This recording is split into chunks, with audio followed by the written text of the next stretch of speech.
Assalamualaikum warahmatullahi wabarakatuh. Nama saya Erika Sugesti, NIM 3121899, kelas B1 Manajemen. Assalamualaikum warahmatullahi wabarakatuh. Nama saya Erika, NIM 312181100. Assalamualaikum warahmatullahi wabarakatuh. Nama saya Farah Salsabila, NIM 312190333, kelas Manajemen B1 R2, kelompok 3. Assalamualaikum warahmatullahi wabarakatuh. Nama saya Farida dengan NIM 312181114, kelas B1 Manajemen. Assalamualaikum warahmatullahi wabarakatuh. Nama saya Gali Budi Pamungkas, NIM 31218131, kelas B1 Manajemen. Izin perkenalkan diri, nama saya Yuni Lestari Hutagalung, NIM 31218328. Post Service Training, pelatihan purna atau pasca tugas adalah pelatihan yang dilaksanakan organisasi untuk membantu dan mempersiapkan karyawan dalam menghadapi pensiun. Purna bakti bagi seseorang bisa menjadi sesuatu yang menakutkan, tetapi bagi orang lain bisa menjadi sesuatu yang membahagiakan. Perbedaan yang signifikan antara keduanya terletak kepada bagaimana cara berpikir dari masing-masing orang untuk menyikapi hal tersebut. Pelatihan yang dilaksanakan misalnya pelatihan wirausaha, pelatihan peternakan, pertanian, dan lain-lain. Beberapa faktor yang berakibat pada kondisi stres, kecewa, dan tidak bahagia dalam melewati masa pensiun. Yang pertama, terjadinya perubahan pemanfaatan waktu selama kurang lebih 8 jam.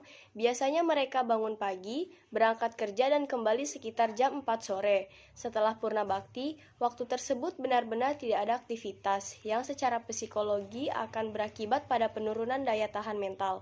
Yang kedua, terjadinya pola perubahan pendapatan, di mana selama menjadi karyawan terbiasa mendapatkan uang atau pendapatan secara pasti, setelah purna bakti, maka praktis pendapatan tersebut akan berkurang atau bahkan tidak ada. Sementara di sisi lain, terutama untuk usia lansia, kebutuhan akan dana semakin tinggi seiring dengan penurunannya kondisi kesehatan fisik.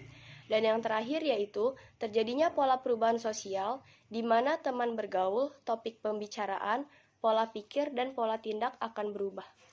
Tanggung jawab perusahaan mempersiapkan karyawan secara material dan mental menghadapi masa purna bakti. Secara material, perusahaan telah diberi rambu-rambu oleh pemerintah berkenan dengan pesangon dan setiap pegawai sesuai dengan UU yang berlaku. Bantuan perusahaan berbentuk uang pesangon yang diterima karyawan. Untuk membantu karyawan memanfaatkan uang pesangon tersebut, perusahaan harus memberikan pelatihan kepada karyawan. Pelatihan ini diarahkan ke dalam dua sisi, yaitu sisi pertama adalah memberikan gambaran secara makro dan mikro, bagaimana memanfaatkan dana pensiun dengan baik. Oleh sebab itu, maka dalam proses pelatihan akan diberikan materi berkenan dengan perencanaan bisnis yang sesuai untuk para pensiun, dengan resiko moderat tetapi mampu menopang kehidupan ekonomi keluarga. Sisi yang kedua adalah berkenan dengan kesiapan mental atau mental switching dari status karyawan ke purna bakti. Materi ini berkaitan dengan perubahan mental yang harus disiapkan oleh setiap karyawan yang akan memasuki purna bakti. Materi ini perlu disampaikan karena sering kita temui banyak mantan karyawan yang secara mental tidak bersedia untuk menerima kondisi yang ada, sehingga timbullah post power syndrome. Tujuan pelatihan masa persiapan pensiun yaitu memberikan pengetahuan dan keterampilan kepada peserta pelatihan agar mampu mempersiapkan pensiun dengan mempersiapkan lebih dini. Diharapkan dengan nantinya peserta dapat mempersiapkan pensiun termasuk di dalamnya menyiapkan aspek psikologis, keuangan maupun kegiatan yang akan dilakukan pada masa purna karya. Selanjutnya, manfaat dan tujuan training purna bakti. Yang pertama, meningkatkan wawasan, pengetahuan, dan pemikiran peserta pelatihan dalam proses pemanfaatan dana pensiun sehingga dapat membantu menopang keekonomi keluarga sehari-hari setelah purna bakti.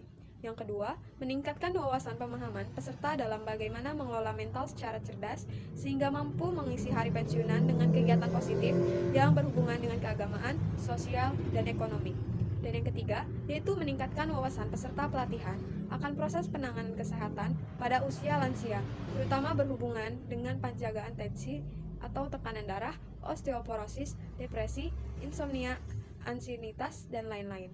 Dan yang terakhir, yaitu meningkatkan kemampuan dalam pelaksanaan perencanaan bisnis sehingga mampu mengelola bisnis untuk purna bakti dengan baik dan menghasilkan keuntungan.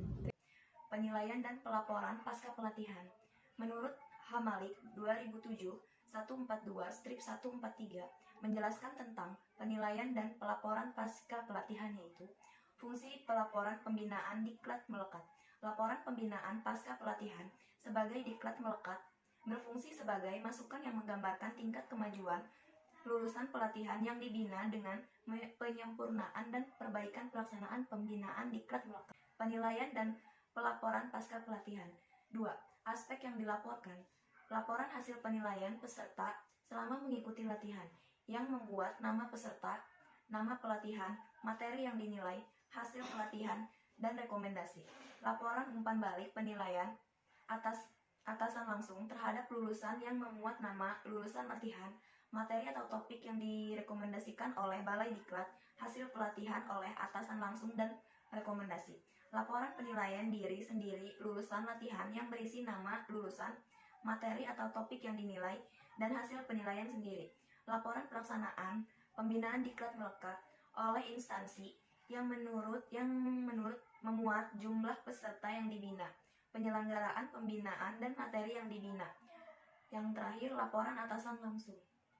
Atasan langsung dari lulusan bertanggung jawab menyampaikan laporan kepada Balai Diklat tentang hasil pelaksanaan tugas dalam hubungannya dengan penerapan pengetahuan dan keterampilan yang diperolehnya dari pelatihan pada waktu sebelumnya.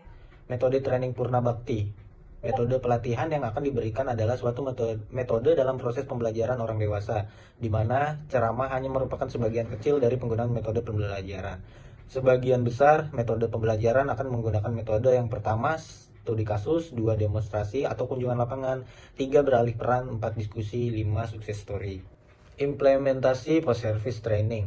Program tersebut dirancang khusus bagi perusahaan, institusi pemerintahan, komunitas dan lembaga yang lainnya yang akan memberikan pelatihan wirausaha untuk persiapan pensiun untuk para pegawainya. Bentuk pelatihan kewirausahaan persiapan masa pensiun ini cukup unik, yaitu berupa pelatihan berbasis kewirausahaan melalui format training, workshop, coaching, monitoring, dan consulting. Selanjutnya ada contoh post service training pada perusahaan.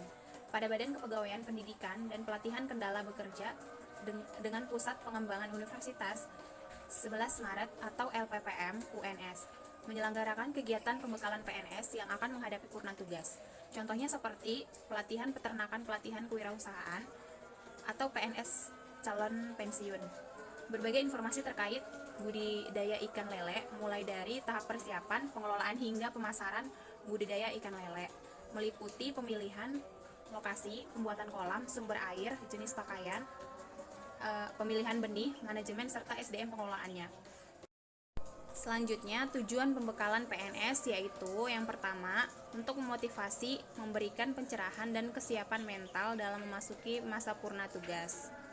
Yang kedua, memberikan bekal kemampuan, keterampilan, serta sikap dalam kewirausahaan dan produktivitas yang sehat untuk mengembangkan bakat dan minat PNS untuk meraih kemandirian.